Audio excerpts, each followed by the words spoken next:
Hi hello నమస్తే. నేను మీ వెంకీ. వెల్కమ్ టు వెంకీ మిసేవా యూట్యూబ్ ఛానల్.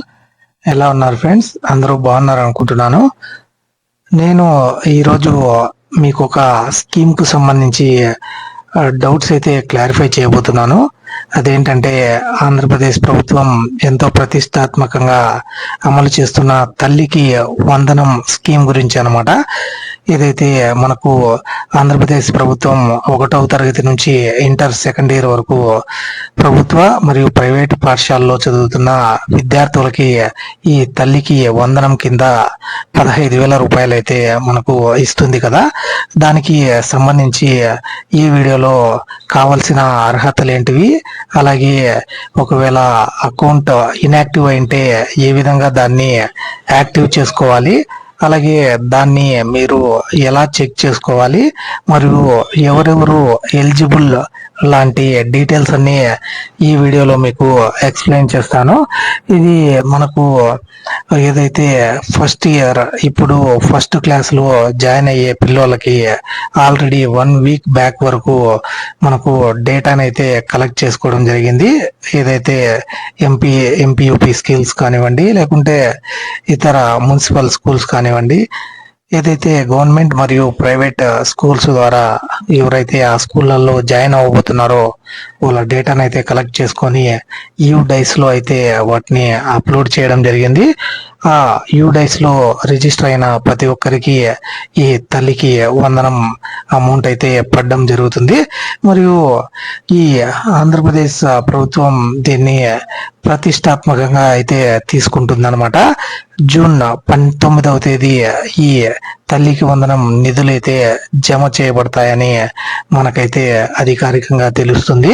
మరియు ఈ తల్లికి వందనంకి సంబంధించి పూర్తిగా విధి విధానాలు మరియు ఇతర నేను చెప్పినట్టు ఆ ఇన్యాక్టివ్ అయినప్పటికీ, ఆధార్ ఇన్యాక్టివ్ అయినా లేకుంటే అకౌంట్ ఇన్యాక్టివ్ అయినా ఎలా మనం దాన్ని యాక్టివ్ చేసుకోవాలన్నది అయితే మనము చూద్దాము. ఎందుకంటే చాలా మంది తల్లిదండ్రులు వాళ్ళకు అమ్మఒడి డబ్బులు పడగానే దాన్ని అయితే మొత్తం విత్డ్రా చేసుకుంటారు. తర్వాత అకౌంట్ యాక్టివ్ లో ఉందా లేదా, అది వర్క్ అవుతుందా లేదా అన్నది పట్టించుకోరు అనమాట.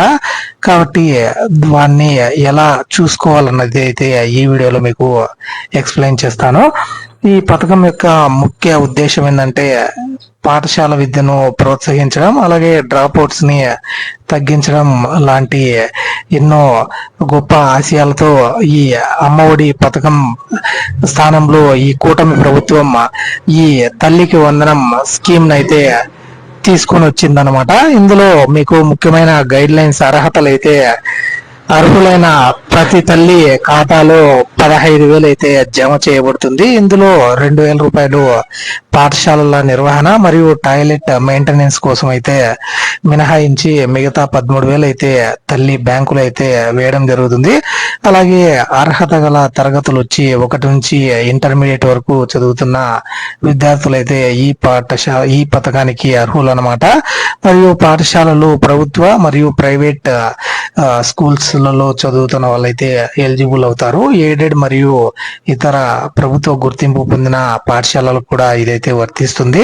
మరియు హాజరు శాతం ఏదైతే ముందు సంవత్సరంలో 75% కంటే అటెండెన్స్ ఎక్కువగా పొంది ఉన్న వాళ్ళు మాత్రమే దీనికైతే ఎలిజిబుల్ అవుతారు.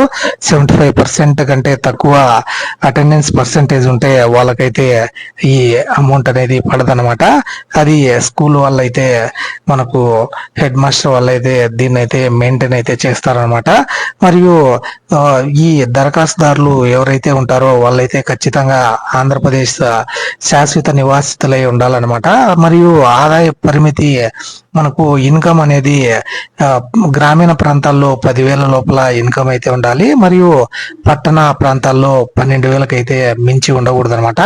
అలాగే విద్యుత్ వినియోగం, నెలవారీ గృహ విద్యుత్ వినియోగం 300 యూనిట్ల కంటే ఎక్కువ అయితే ఉండకూడదు అనమాట. అనమాట. 300 యూనిట్లు కంటే తక్కువ ఉంటేనే దీనికి ఎలిజిబుల్ అవుతారు. మరియు భూమికి సంబంధించి 3 ఎకరాల లోపల మాగాని అయితే ఉంటే దీనికి ఎలిజిబుల్ అవుతారు. అలాగే 10 ఎకరాల లోపు మెట్ట భూమి ఉన్న దీనికైతే ఎలిజిబుల్ అవుతారు అనమాట. 3 ఎకరాల పైన మాగాని ఉన్నప్పటికీ మరియు 10 ఎకరాల పైన మెట్ట భూమి ఉన్నప్పటికీ దీనికైతే ఎలిజిబుల్ కారు. ఇది దీనికి సంబంధించిన గైడ్ లైన్స్ అనమాట. మరియు దరఖాస్తు చేయడానికి ఆల్రెడీ మీరైతే తీసుకొని ఉండి ఉంటారు. తల్లి మరియు తల్లి విద్యార్థి యొక్క ఆధార్ కార్డులు, అలాగే చదువుతున్న స్టడీ సర్టిఫికేట్ అయితే అవసరమవుతుంది, లేదంటే బోనఫైడ్ సర్టిఫికేట్. తల్లి పేరు మీద ఉన్న యాక్టివ్ బ్యాంక్ ఖాతా వివరాలు అయితే ఖాతాకి ఆధార్ లింక్ మరియు ఎన్పిసిఐ మ్యాపింగ్ అయితే కలిగి ఉండాలన్నమాట. ఆ ఎన్పిసిఐ మ్యాపింగ్ ఉందా లేదా అన్నది కూడా నేనైతే మీకు ఇప్పుడు ఎక్స్ప్లెయిన్ చేస్తాను. మరియు రేషన్ కార్డ్ లేదా ఆదాయ ధృవీకరణ పత్రం అయితే ఉండాలి. మరియు విద్యార్థి పాఠశాల హాజరు రికార్డును అయితే మనకు కలిగి ఉంటే దీనికైతే ఎలిజిబుల్ అవుతారు. మరియు లబ్ధిదారుల డేటాని పాఠశాలల వారు నేరుగా యూడైస్ పోర్టల్ ద్వారా అయితే నమోదు చేస్తారు. మరియు మీ అర్హత మరియు దరఖాస్తు స్టేటస్ ని సచివాలయంలో లేదా అధికారిక జిఎస్డబ్ల్యూఎస్ ఎన్బిఎం లాగిన్ లో అయితే 6 స్టెప్ వాలిడేషన్ ప్రాసెస్ ద్వారా మీరు అయితే దీన్ని చెక్ చేసుకోవచ్చు.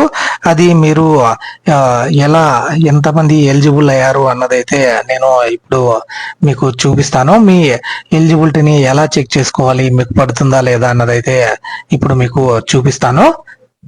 దానికి సంబంధించి లింక్ కూడా నేను డిస్క్రిప్షన్ లో అయితే ఇస్తాను.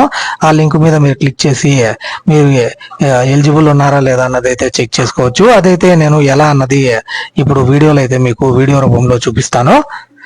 ముందుగా గూగుల్లో అయితే bmsgsw.ap.gov.in అని మీరు క్లిక్ చేశారంటే మీకు ఫస్ట్ లోనే లింక్ రావడం జరుగుతుంది. ఆ లింక్ కూడా మీకు డిస్క్రిప్షన్ లో అయితే నేను ఇస్తాను. డైరెక్ట్ గా మీరు దాని మీదనే క్లిక్ చేసినా కూడా మీరు ఆ డీటెయిల్స్ అయితే చెక్ చేసుకోవచ్చు. తర్వాత ఇక్కడ మనకు ఫస్ట్ స్కీమ్ ఎలిజిబిలిటీ చెక్ అని చూపిస్తుంది అనమాట. అక్కడ ఎవరైతే పేరెంట్ ఉంటారో వాళ్ళ తల్లి ఆధార్ కార్డుని అయితే మనము ఎంటర్ చేయాల్సి ఉంటుంది అనమాట.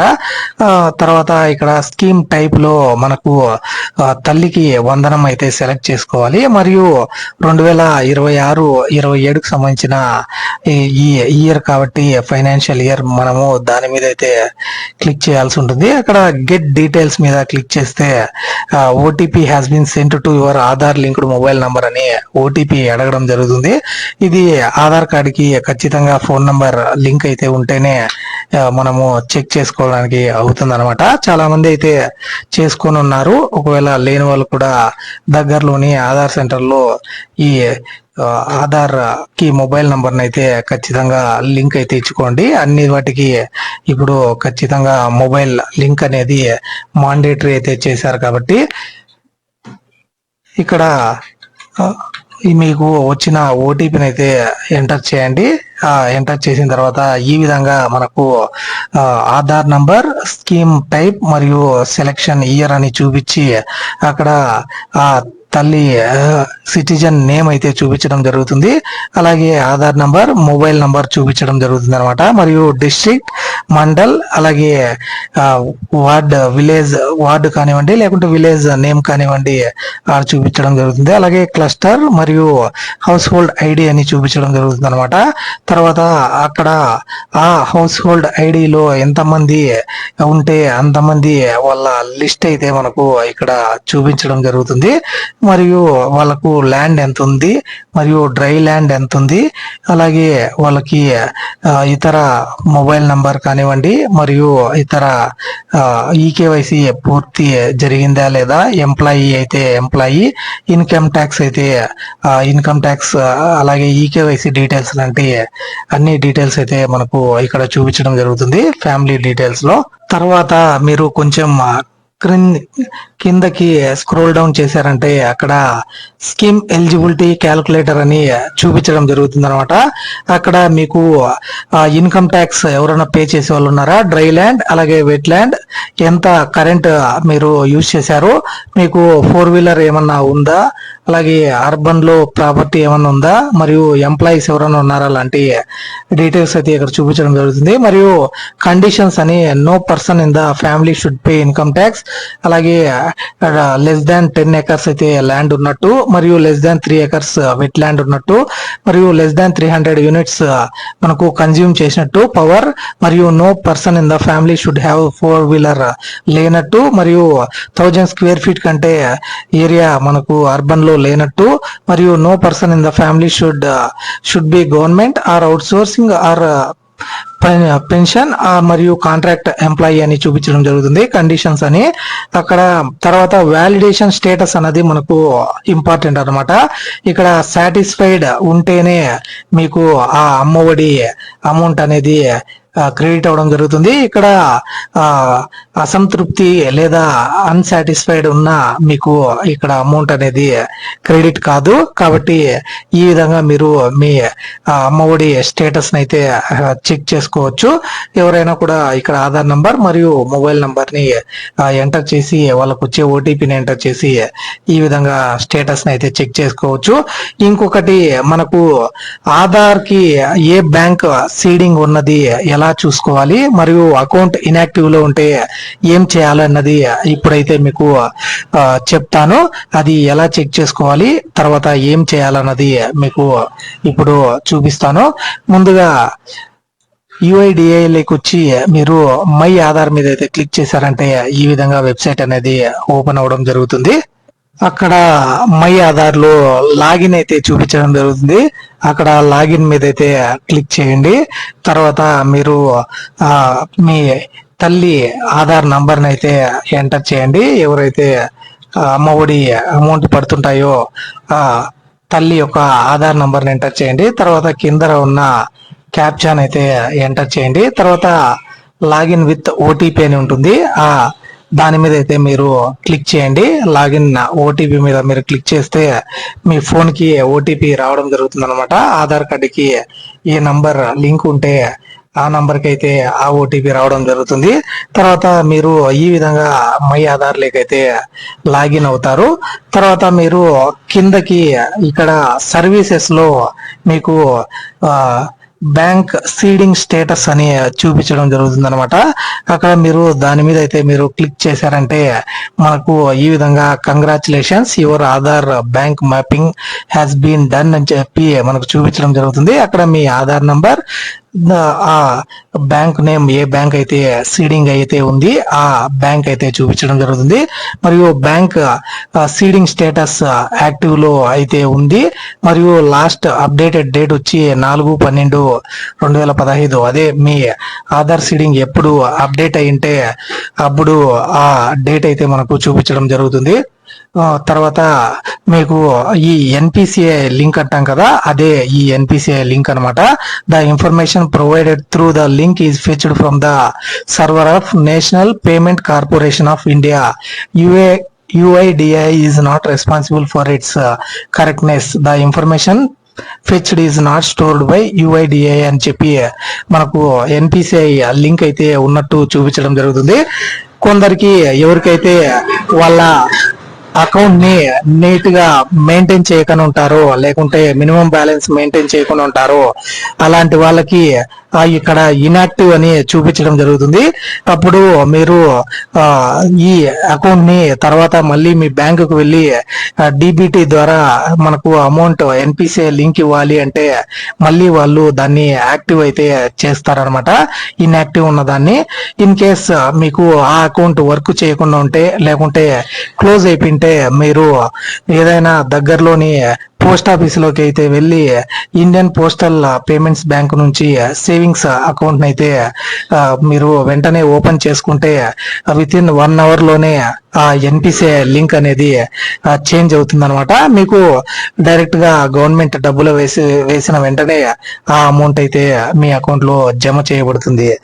ఇది మీకు ఈ తల్లికి వందనం స్కీమ్ కి సంబంధించి మీరు ఎన్పిసిఐ లింక్ ఉందా లేదా, లేకుంటే ఏ విధంగా చెక్ చేసుకోవాలి, మరియు ఎవరెవరు ఎలిజిబుల్, మరియు మీకు అక్కడ కొన్ని స్కీమ్ కి సంబంధించిన గైడ్ లైన్స్ లాంటి మొత్తం డీటెయిల్స్ అయితే నేను మీకు ఎక్స్ప్లెయిన్ చేశాను.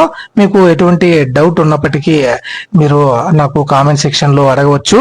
నేను ఈ ఎన్పిసిఐ లింక్ చెక్ చేసుకోవడానికి అవసరమైన లింకును మరియు మీ ఎలిజిబిలిటీని చెక్ చేసుకోవడానికి కావలసిన లింక్ కూడా డిస్క్రిప్షన్ లో అయితే ఇస్తాను. మీరు దాని మీద అయితే క్లిక్ చేసుకొని డైరెక్ట్ గా ఈ విధంగా స్టేటస్ ని అయితే చెక్ చేసుకోవచ్చు. ఈ వీడియో మీకు నచ్చిందని అనుకుంటున్నాను. ఈ వీడియో మీకు నచ్చి ఉంటే ఒక లైక్ చేయండి. అలాగే ఎవరైతే ఈ తల్లికి వందనం డబ్బుల కోసం అయితే వెయిట్ చేస్తున్నారో వాళ్ళకైతే ఈ స్టేటస్ అయితే చెక్ చేసుకోవడానికి వీలైనంత వరకు షేర్ చేయండి. అలాగే మన వెంకీ మీ సేవ యూట్యూబ్ ఛానల్ ని ఇలాంటి అప్డేట్స్ కోసం సబ్స్క్రైబ్ చేసుకోండి. Thank you for watching. See you on the next video. Jai Hind.